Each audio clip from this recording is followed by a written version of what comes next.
ባልሽ ሁለተኛ ሚስት ላግባ ካለሽ ታዩ በቃ ልታግጂው አትችይም። አንቺ እስከዛሬ ድረስ በውስጡ ያላወጣው የሆነ ካንቺ ጋር ያየው በጣም ብዙ ክፍተት አለ ማለት ነው። ወንዶች ብዙ ጊዜ በሚያከብሯቸው ሴቶች የመሳብ ባህሪ አለ። አንድ የሚባል አባባል አለ፣ ወንድ ልጅ እንደ ሕፃን ልጅ ነው ይባላል። ጎበዝ ጎበዝ ሲሉት ይብስ እየጎበዘ ይመጣል።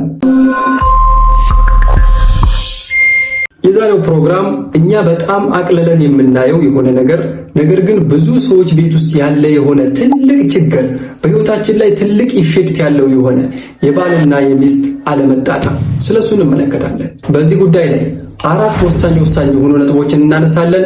ከዚያ በኋላ ደግሞ መፍትሄውንም አብረን እያነሳን የምንሄድ ይሆናል። እስከ መጨረሻው ድረስ አብራችሁኝ ሁኑ። ለቤቱ አዲስ ከሆናችሁ ቤቱን ሰብስክራይብ እያደረጋችሁ ወደ መጀመሪያው ነጥብ እንሄዳለን። የመጀመሪያው ኢሞሽናል ዲስታንስ፣ የሐሳብ ግንኙነት ክፍተት ይሉታል። ምን ማለት ነው? በሁለት ትዳር አጋሮች መካከል የሚፈጠር የሆነ የሐሳብ አለመጣጣም። እነዚህ ሁለት የተለያዩ ሐሳቦች አንድ ላይ ሲሆኑ አንድ ውል መስራት ይችላሉ። ሲለያዩ ግን ትዳርን የማፍረስ አቅም ይኖራቸዋል። ለምሳሌ የሆነን ፕሮጀክት መጀመር ይፈልጋሉ። እዛ ያ ነገር ላይ ሐሳባቸው፣ እሷ ሌላ ነገር ታስባለች፣ እሱ ሌላ ሐሳብ ያመጣል። እነዚህ ሁለቱ ሐሳቦች አንድ ላይ ሲዋቀሩ አንድ ውል መስራት ይችላሉ። ሲለያዩ ግን ሁለቱን የማለያየት አቅም ይኖረዋል። እዚህ ጋር ነው እንግዲህ ችግሩ። እዚህ ቤት ውስጥ የኔ የማመጣው ሐሳብ ተቀባይነት የማይኖረው ከሆነ ሌላ የኔ ሐሳብ የበላይ የሚሆንበት ቦታ ሄጄ እዛ ቦታ ላይ ልከበር የሚል ሐሳብ ይመጣል። እዚህ ቦታ ላይ እሷም ስህተተኛ ልትሆን ትችላለች፣ እሱም ስህተተኛ ሊሆን ይችላል። ለምን መሰላችሁ? ኦፍ ኮርስ እናውቃለን፣ አርጃል ቀዋሙን፣ እንደ እስልምና ወንድ ልጅ የቤቱ ኃላፊ ነው። እሱ የሚናገራቸው እሱ የሚያወጣቸው ፕሮግራሞች ተሰሚነት ሊኖራቸው ይገባል። ነገር ግን አንዳንድ ጊዜ የተሳሳተ ሐሳብ ልናመነጭ እንችላለን። በሴቲቱ በኩል የሚመጣው ሐሳብ ደግሞ ከኛ የተሻለ ሐሳብ ሊሆን ይችላል። ያኔ የኔ ሐሳብ ካልተሰማ የሚል ከሆነ እሱ ስህተት ላይ ወድቀሃል፣ አንተ ተሳስተሃል፣ ቤትህን ልታፈርሰው ጫፍ ላይ ቀርበሃል። መፍትሄ ሊሆን የሚችለው የሁለታችሁ ሐሳብ አንድ ላይ ይሆንና መፍትሄ ሊሆን ይችላል። ሁለተኛው ነጥብ በትዳር ውስጥ ያለው የወሲብና የቅርብ ግንኙነት ፍቅር መቀዝቀዝ። ይህ ብሎ ማለት ምን መሰላችሁ? አብሮ መጫወት፣ አብሮ የተለመዱ ጨዋታዎችን ሲያደርጓቸው የነበሩትን ማቋረጥ። ወሲብ ፍላጎት ላይ አንዱ ሊፈልግ ይችላል፣ አንዱ ላይፈልግ ይችላል። ያኔ የሚፈጠሩ ችግሮችን አንድ ላይ ተመካክሮ ያለ መፍታት ችግር። ይሄንን ችግር እያወቅሽ ያደረግሽ ቀን አንቺ ትዳርሽን ለማፍረስ ተዘጋጅተሻል። ያኔ ነው ትቶሽ የሚሄደው።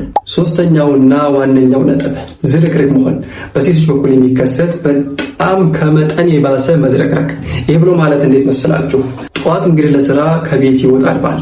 እዛ በሚውልበት ቦታ ላይ ብዙ የተለያዩ ችግሮች ይኖራሉ።